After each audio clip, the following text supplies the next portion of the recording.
औज़ुबिल्लाहि मिनश्शैतानिर्रजीम बिस्मिल्लाहिर्रहमानिर्रहीम अस्सलामु अलैकुम। दोस्तों, वो दिन आ गया है कि जिसका सब लोगों को बेसब्री से इंतज़ार था। आज की वीडियो बहुत ही स्पेशल होने जा रही है, इसलिए वीडियो को मुकम्मल लाजमी देखें। दोस्तों, जब 2020 के साल का आगाज़ हुआ तो बहुत से लोग दिरिलिश अर्तुगरुल देखना स्टार्ट हो चुके थे और देखते ही देखते ये ड्रामा सीरियल पाकिस्तान में सबसे मकबूल तरीन ड्रामा बन चुका था। फिर इस ड्रामे को उर्दू में डब करके पाकिस्तान के नेशनल टीवी चैनल PTV पर भी चलाया गया। इस ड्रामे की मकबूलियत के साथ इसमें काम करने वाले एक्टर्स भी रातों रात इंटरनेशनल शोहरत के हामिल हो गए। बिलखसूस अर्तुगरुल गाजी का किरदार अदा करने वाले अदाकार एंगिन अल्तान, तुर्गुत अलव का किरदार अदा करने वाले अदाकार चंगेज़ जोशकुन, हलीमा सुल्तान का किरदार अदा करने वाली अदाकारा इसरा बेलजिश और बमसी और दुवान का किरदार अदा करने वाले अदाकार नूरुद्दीन सोनमेस और जावेद, इनकी शोहरत और मद्दाहों में देखते ही देखते इजाफा हो गया। और फिर दोस्तों, ये अकीदत व मोहब्बत सिर्फ एक तरफा नहीं रही, बल्कि रफ्ता रफ्ता सभी एक्टर्स ने पाकिस्तान की मोहब्बत का जवाब देने के लिए पाकिस्तान में आने का ऐलान भी किया। लेकिन आलमी वबा के पेश नज़र सबकी आमद ताख़ीर का शिकार होती रही।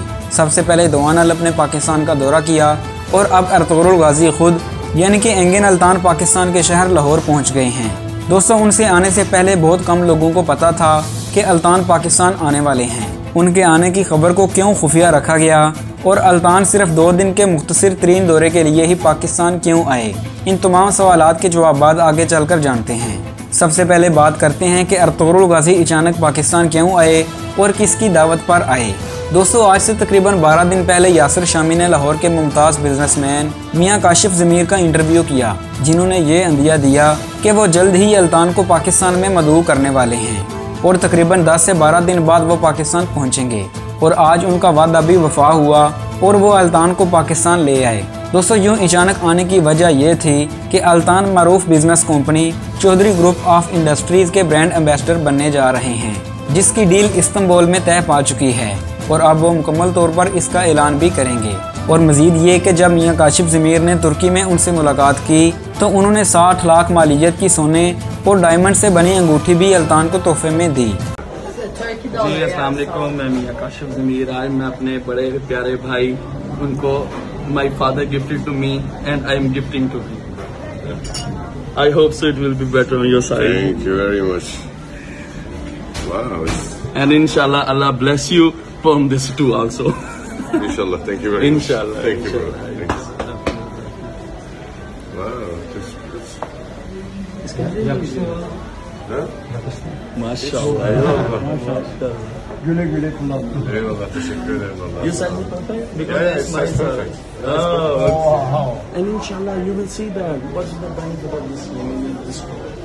Whatever you will work start, that will be done. Perfect. That's see, there was a Eyvallah. Eyvallah. see Ama abi şans iyidir. Şans her zaman. how look. Let me see. It's really nice. Really? तो बदले में अल्तान ने फ़राख दिली का मुजाहरा करते हुए जो अंगूठियाँ ड्रामा सीरियल दिरिलिश अर्तुगरुल में इस्तेमाल की थीं, उनको वो तोहफे में दे दी। यूँ मियां काशिफ ज़मीर का कहना है कि अल्तान का ये यादगार तोहफ़ा मेरी 60 लाख की मालियत की अंगूठी से भी बढ़कर है। दोस्तों, अल्तान पाकिस्तान में सिर्फ 2 दिन के लिए ही आए हैं और आज उनका दूसरा दिन है, जबकि कुछ देर बाद वो सफ़र वापसी इख्तियार करेंगे। और अब बात करते हैं कि उनकी आमद को खुफिया क्यों रखा गया। दोस्तों, अगर उनकी आमद का ऐलान हो जाता तो जैसे पाकिस्तान में उनकी फ़ैन फॉलोइंग तुर्की से भी ज़्यादा है, इसके पेश नज़र हज़ारों लोगों ने इस्तकबाल और मुलाकात के लिए जमा हो जाना था। जबकि इस वक्त कोविड की दूसरी लहर जारी है और हुकूमत की जानिब से किसी भी बड़े इज्तिमा की मुकम्मल पाबंदी है, जिसके पेश नज़र उनकी आमद को खुफिया ही रखा गया। दोस्तों, उम्मीद है कि हालात बेहतर होने पर वो मद्दाहों से दोबारा मिलने आएंगे। तो मिलते हैं एक नई वीडियो में, तब तक के लिए अल्लाह हाफिज़। Okay, I know a few words in Urdu. I know shukriya and Lahore. Thank you very much.